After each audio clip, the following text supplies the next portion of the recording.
Okay, what I've done is install these plastic shims in each one of the Coke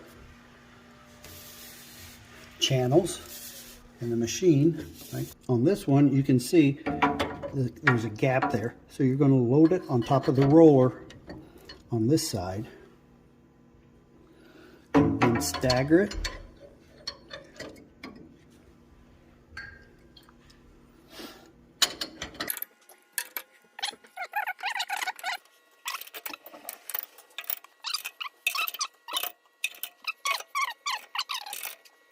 From there.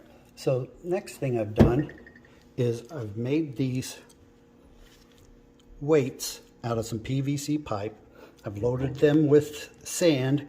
They're hermetically sealed in the middle with a bag and have been epoxy shut. So they shouldn't break open.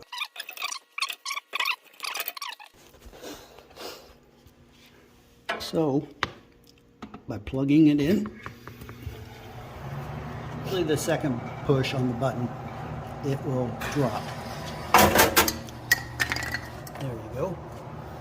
And